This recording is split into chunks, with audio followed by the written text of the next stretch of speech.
Hi everyone, Richard here from Calvin Wazoo with another video for you. I'm going to do something a little bit different here. I've noticed in the vinyl community, a lot of people have been going through their Frank Zappa collections and talking about what they have in the collection and their reactions to it, etc. And I am a huge Frank Zappa fan and collector of releases, both on CDs, vinyl, and I also have electronic files of bootlegs that I have collected over the years. But I'm not going to do that kind of video. I'm actually going to attempt to do one video for each release. Starting with Freak Out for this video, and then each subsequent video pretty much going chronologically through the catalog, at least for the releases that I have. Now, if I have to skip a release because I do not have it in my catalog, either on vinyl or on CD, then I'll skip it, and then when I do acquire a copy of that, I will do a video on that, but it obviously will not be in sequence. So that's how I'm going to go about it, because all of these releases have really interesting facts and background and different musicians and different character because of the musicians that were involved in these projects. So let's get started here with the first album, Freak Out.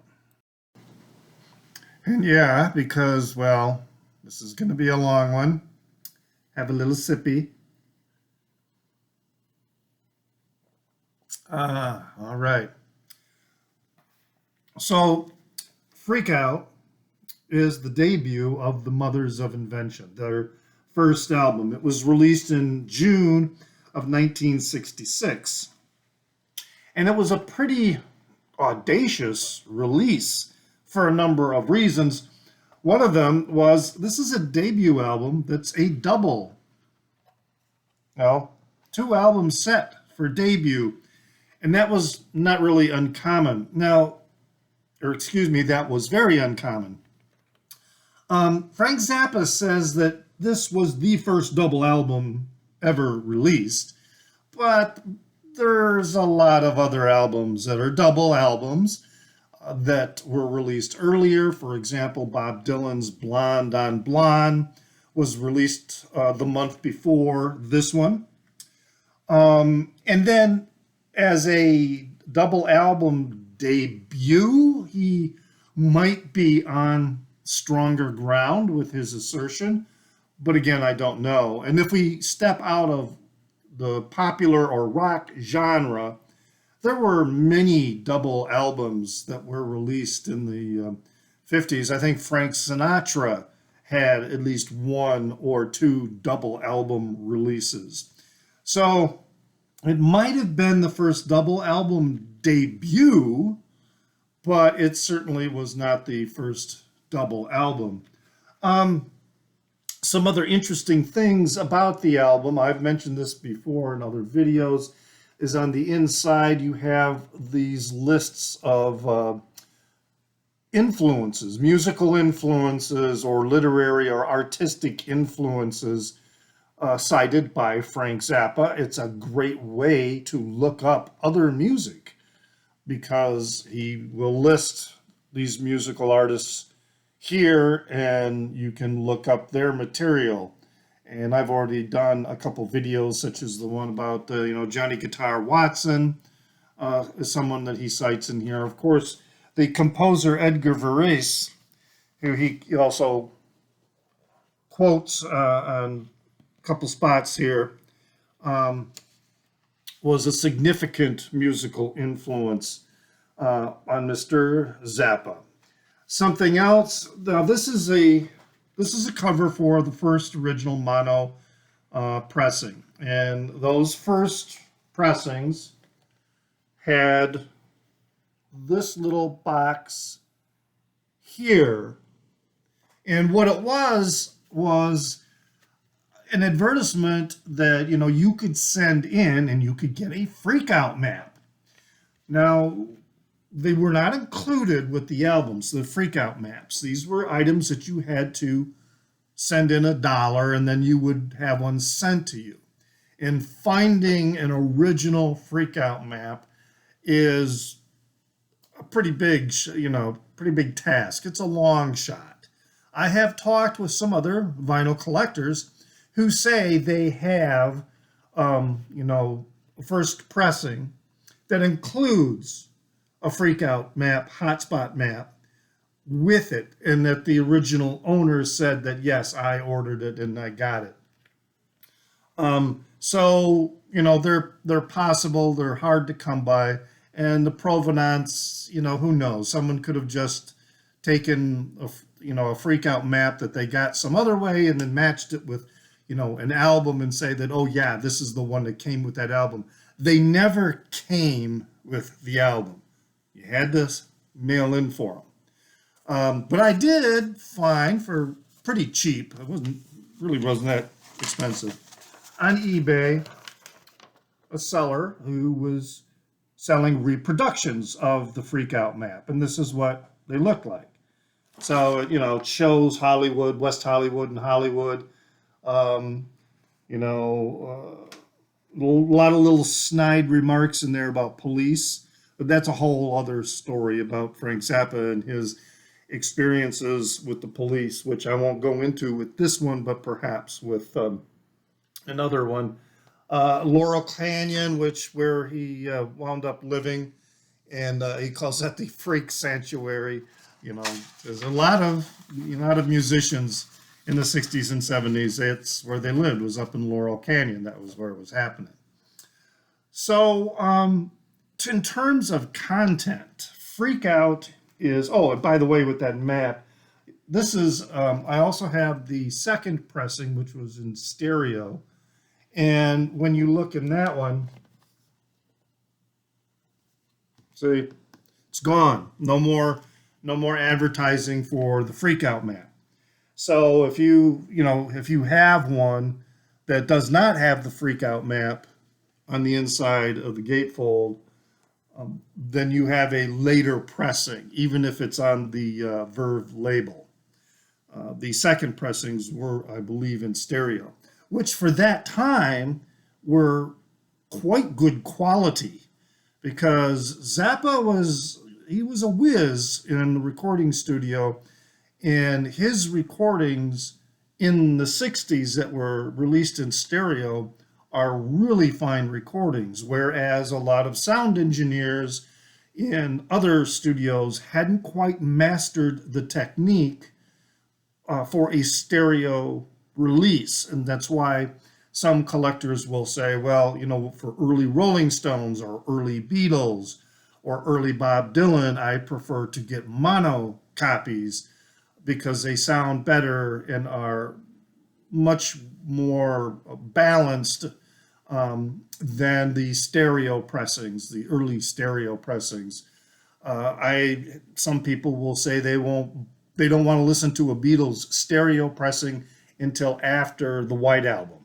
And that's, supposedly when they got really good. But I don't know. There is some significant difference, but that's a whole other story. Now, in terms of the content, Freak Out is pretty much a story about how messed up America is. And at first, it kind of sounds like, he's talking about middle-class America, corporate America. But he was taking stabs at everyone. America was messed up not just because of corporations, because of middle-class sensibilities, but it was also messed up because of the hippies. And a lot of people, when they first heard this music, they thought that, Frank was like doing all these drugs and was like a total freak and all that. And they didn't quite get how he was making fun of them. He was mocking hippies and hippie culture. Music business didn't quite get it either. In fact, there's a story that he got signed for this album based on, it could have been Herb Cohen or it could have been somebody else, um, listening to only one song, and that's Trouble Every Day. And they were high on something when they listened to it while they were recording. And that they were like, oh, yeah, this is great. This album's going to be great. And then when it was completed and they listened to everything on the album, they were a bit surprised, and not pleasantly.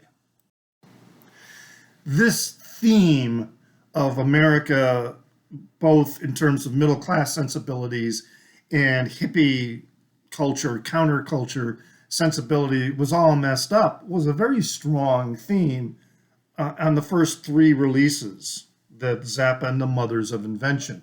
And that's another story too. He wanted the band to be called just the Mothers.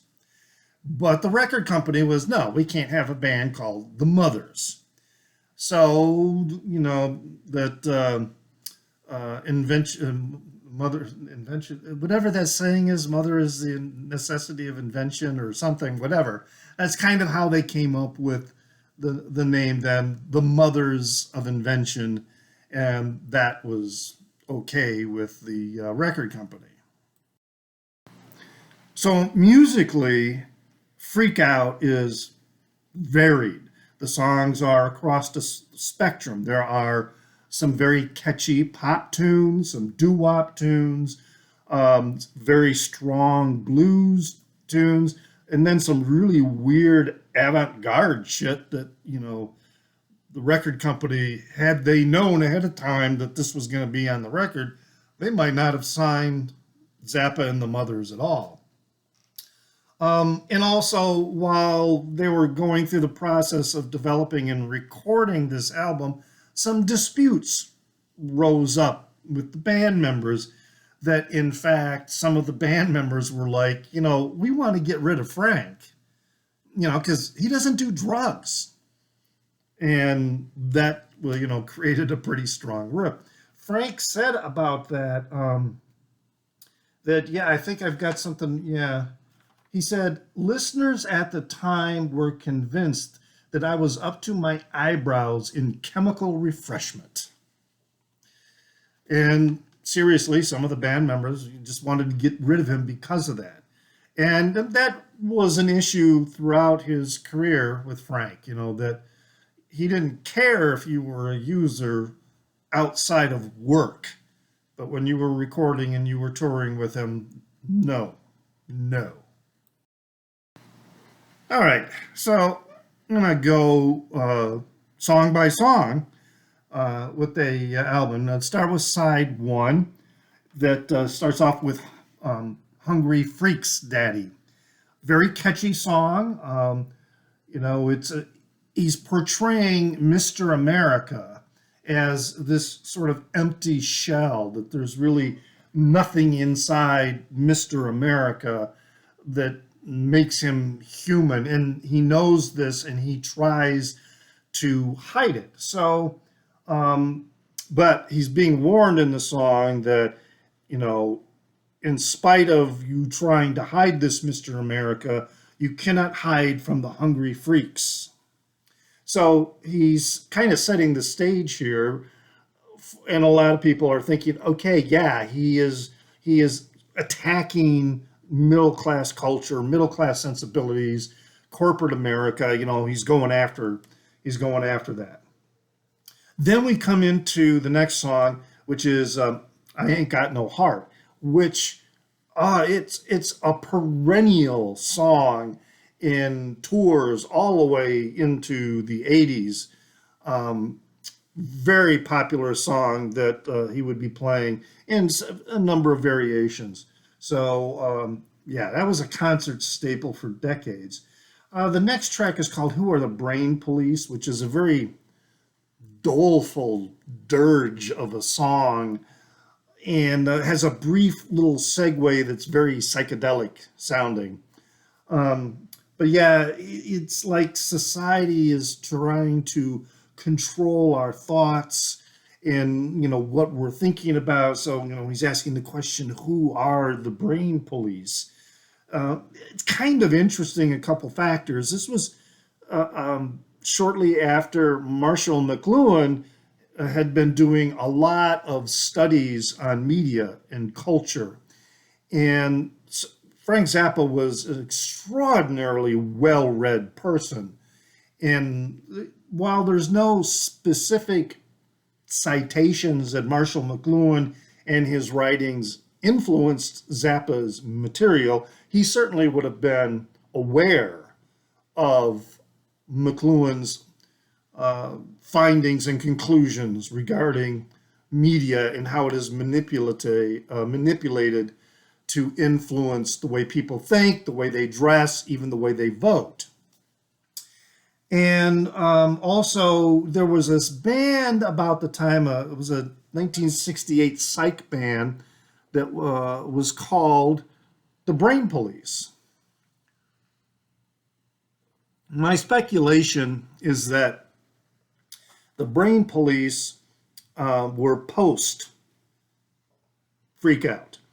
That Freak Out wasn't, the idea of this song, Who Are the Brain Police, was not influenced by the presence of this band.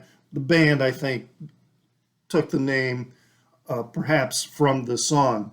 And interestingly, there's a bootleg that that's out there. There's no official releases by the Brain Police, but it's called, I don't have that written down of what the name of the album is, but it could have been an homage, but nonetheless, there was no official release. I had a electronic version of it and listened to it, and it's pretty interesting, pretty weird. It's kind of a dirty recording, and when I say dirty, I mean, it's just not a very clean recording in terms of its sound quality. So yeah, it's a digital bootleg that has been out there, and there might even have been a few bootleg pressings of it. But it's interesting, that connection with the Brain Police and this little band that produced an album, but it was never pressed and sold. Now, of course, Frank was a huge DooWop fan. And so there are these DooWop songs on there, and one of the first ones that comes up is Go Cry on Somebody Else's Shoulder. And this is where he starts to take a stab at youth in sort of the mundane routines of dating and trying to hook up with people and things like that. So he's starting to mock youth culture here with this story. But the interesting thing is he really liked doo-wop as a musical form. And while he mocked doo-wop often and continued through his career, lots of songs that have that doo-wop foundation, he mastered the craft. He mastered doo-wop music, and that's why he was able to do as well.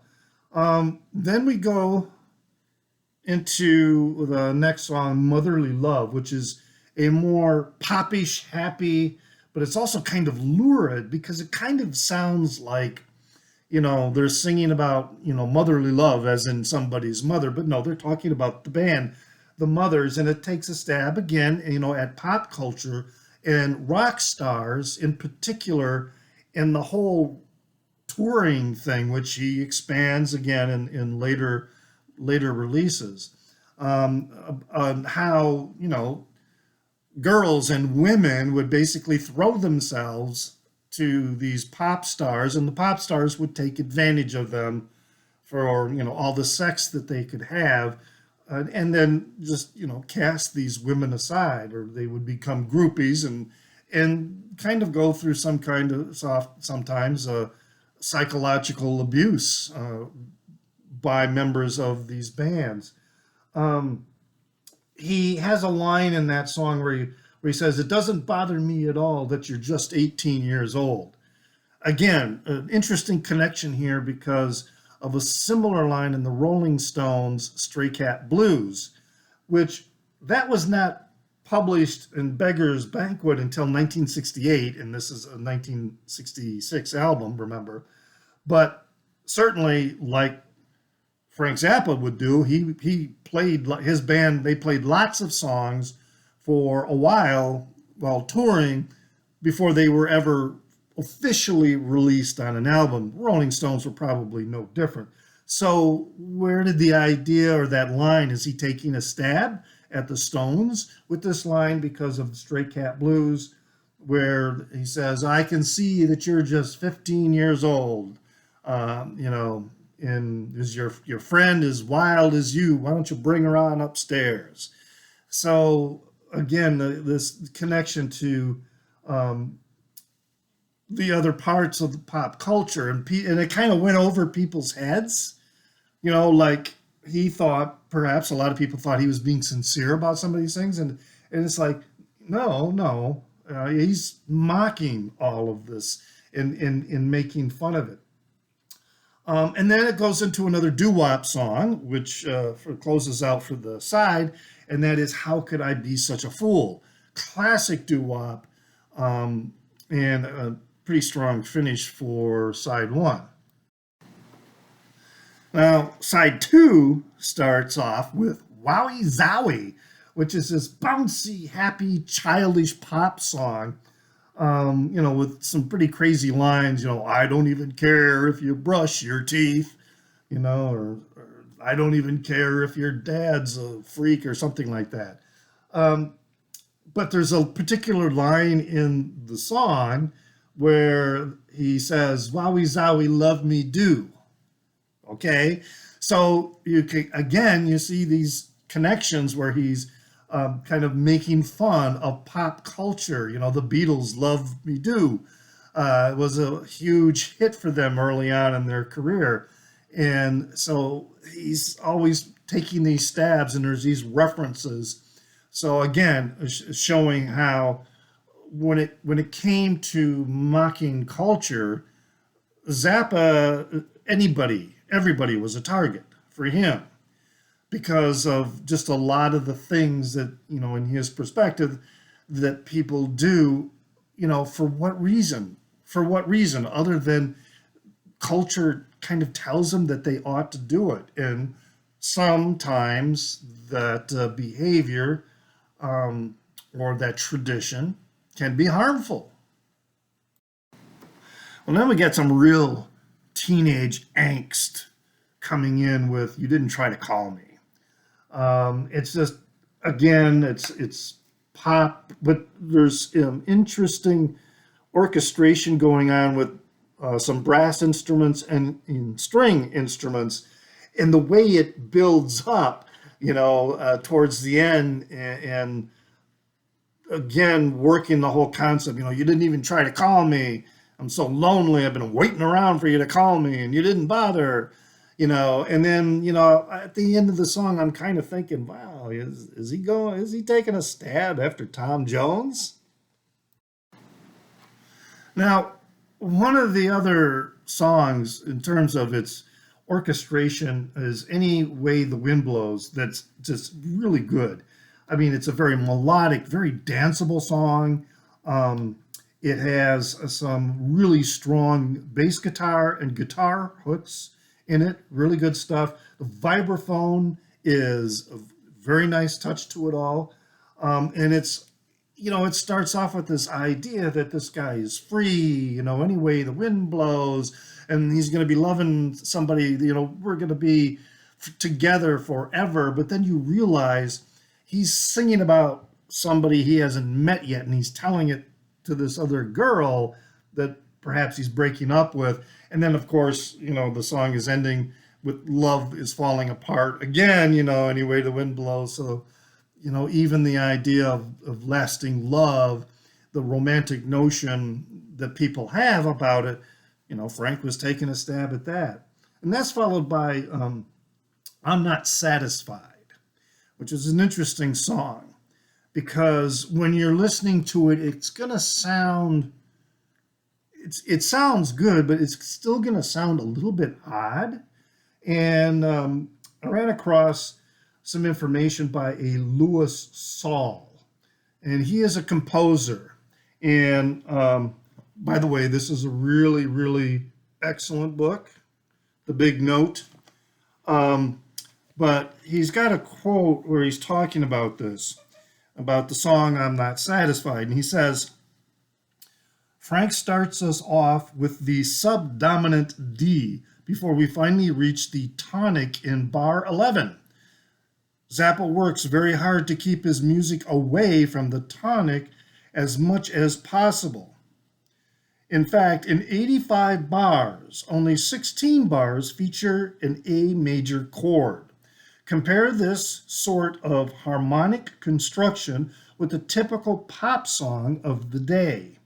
Most of them had nothing but tonics and dominants throughout for 3 minutes.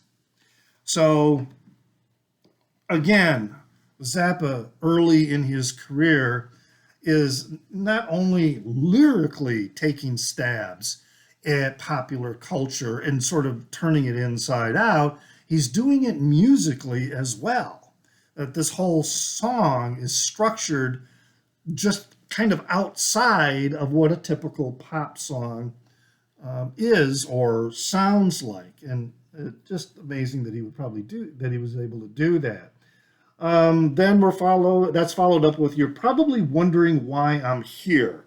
And in this song, he makes reference to a Duke Ellington piece called Caravan. Because apparently, he says, he kind of shouts it out. We want to hear Caravan. That reference there is, while the Mothers were playing a gig in California, somebody in the audience shouted out they wanted them to play Caravan. And so that's how that kind of got introduced into that song. But interestingly enough, on 3 occasions, Zappa and the band he was touring with played Duke Ellington's Caravan. And the first was in 1972 with a drum solo by Jim Gordon. And in 1974, he did it again, but this time there was no drum solo. And then in 1984, a drum solo with Chad Wackerman. So again, from the beginning, Zappa has a long-range concept, which we'll talk about more with some other releases, about his conceptual continuity with his music and the references throughout his musical career. So that takes care of side 2.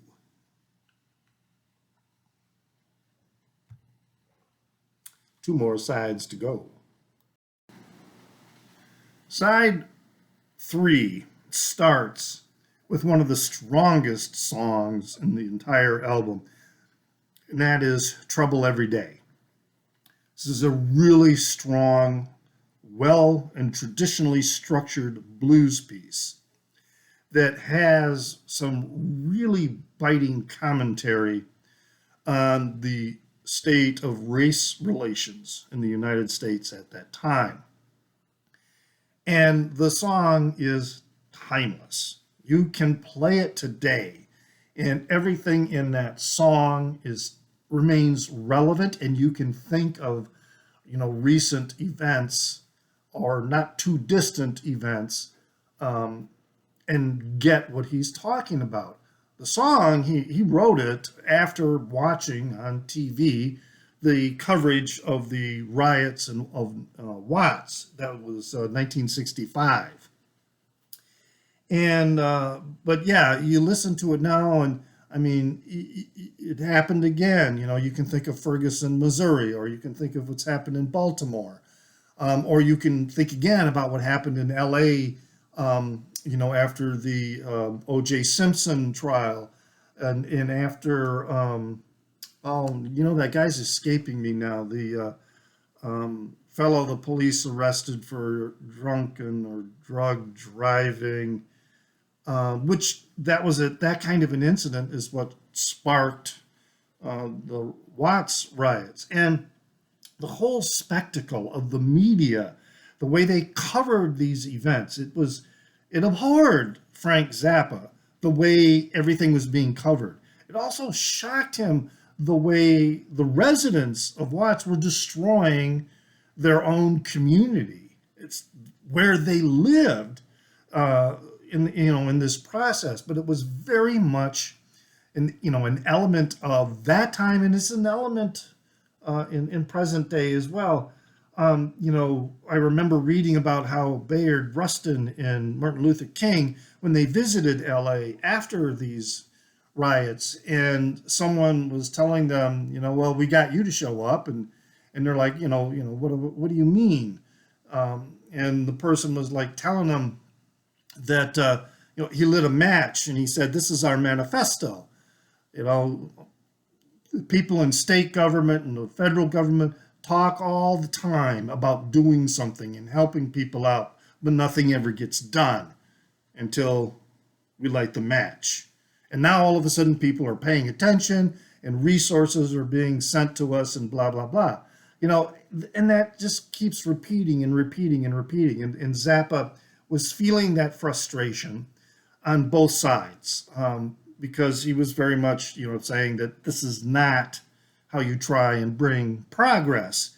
You don't do it by burning things down, and you certainly are responsible for creating that sentiment when you continue to segregate and ostracize a significant chunk of your population and refuse to help them, refuse to give them services. That spoken bit in the song is so chilling, where he says, I'm not black, but there's a whole lots of times I wish I could say I'm not white. So Zappa really felt what was going on, particularly not just in broader sense socially in the country, but within the black community. There's eventually I'll get to the story that talked about the time that he got arrested and spent time in jail on a trumped up charge, and really saw, probably for the first time, the way black people were treated in jail. And that is, again, something that had stuck with him throughout his entire career. Well, then we come up to the song Help, I'm a Rock, which has an interesting origin, the title. Zappa talked about a teacher who had a rock that was painted blue sitting in her house, and on the rock also it was painted, Help, I'm a Rock. And he thought to himself, that would make an interesting song title. Certainly did. Well, this is a suite, and the three elements of the suite include Okay to Tap Dance, In Memoriam Edgar Varese, and It Can't Happen Here. So Edgar Varese, one of his significant musical influences, in fact, Zappa, at first, he was a percussionist, a drummer. It wasn't until he heard Johnny Guitar Watson that he decided, I want to play guitar, and went from there. But his grounding in music was in rhythm and percussion. And Edgar Varese is a major, major percussive style composer. So it was a perfect match with Frank Zappa on that. Now, the other part of this suite, It Can't Happen Here, is also the title of a book by Sinclair Lewis. Yes, It Can't Happen Here. Written in 1935, I think it was. It's a story about a populist president who, once in office, immediately starts taking aim at the Supreme Court, filling it with his own nominees, padding that court, then moved on to creating his own personal protective police force because he had presented police and the military as being untrustworthy and unloyal to him, and then eventually destroyed the Constitution and became a dictator in America. The story does not end happily, but it was a satire. Well, despite that similarity in the song It Can't Happen Here on Freak Out, Zappa said that it probably musically had descended from a piece called Anagramma, which was performed or published in 1957 by Mauricio Kagel. Mauricio Kagel, and you can find Mauricio Kagel in this list up here as an influence. So that's where Frank says he got it from. I just always found it interesting that the whole concept of the Freak Out album and the content of this book are just so parallel. Then on side 4, we have The Return of the Son of Monster Magnet, an unfinished ballet in 2 tableaux. This has got a lot of like weird stuff where he brought in a various bunch of freaks from the LA area where they're chanting and speaking and they're playing percussive instruments and just kind of banging around. Interestingly, this song, which is all of side 4, was supposed to be just the percussion track for a song that he was going to, or a piece that he was going to more fully develop and add other instrumentation to it. But the record company just released the album. You know, they weren't into doing that. They didn't want to do that. So they just released the album with this unfinished piece on side 4, which, you know, infuriated Frank, and throughout his career, record companies were infuriating him. That was just kind of his thing, I guess. This is also the first time we hear about Suzy Cream Cheese.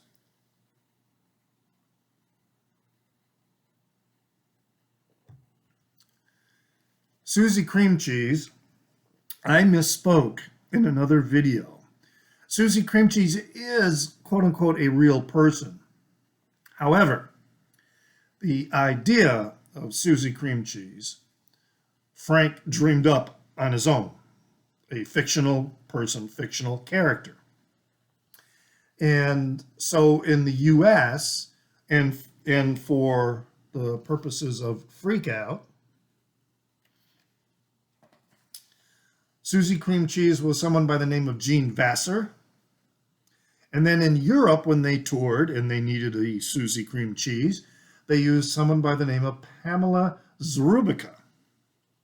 Now, Pamela Zarubica, she adopted the name Suzy Cream Cheese. That became her name after touring with Zappa. So post 1967, she goes by the name of Suzy Cream Cheese. And if you read on the music history, particularly in the Cambridge area of England, that would include, you know, Pink Floyd and the Pretty Things and a lot of other bands at that time, there is a person, Suzy Cream Cheese, who was very much associated with all these bands and these groups and the music scene, particularly in Cambridge and in London.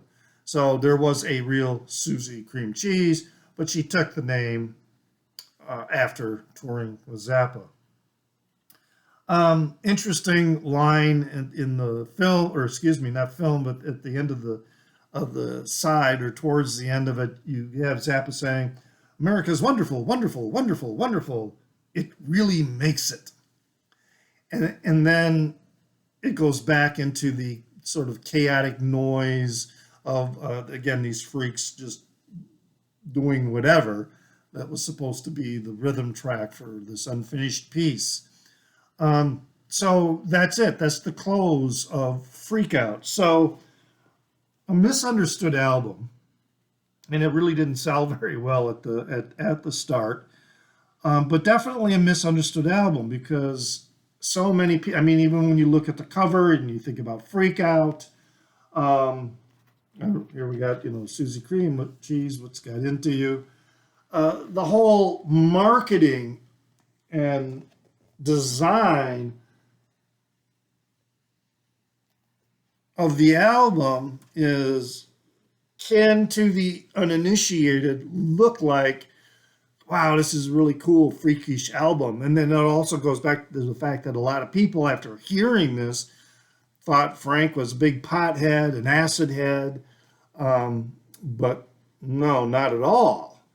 And it just was misinterpreted and misunderstood by not just the record company, but also by the counterculture that was listening to it and thinking it initially as being in alliance with what they believed. But no, Frank was taking a stab at them as well. And it's going to be a stab that he refines in his next two releases, probably even more poignantly with the third Mothers release, We're Only in It for the Money. But those will be future videos. Check the Down Under, for links, related links to some of the content that I was talking about here. Please subscribe, like the video, share some comments about your thoughts. The first time you heard Freak Out, what do you think about it now? Do you even like it anymore? Because Zappa's catalog is so expansive, so immense. Please do that in the Down Under. And as always, remember to enjoy your music.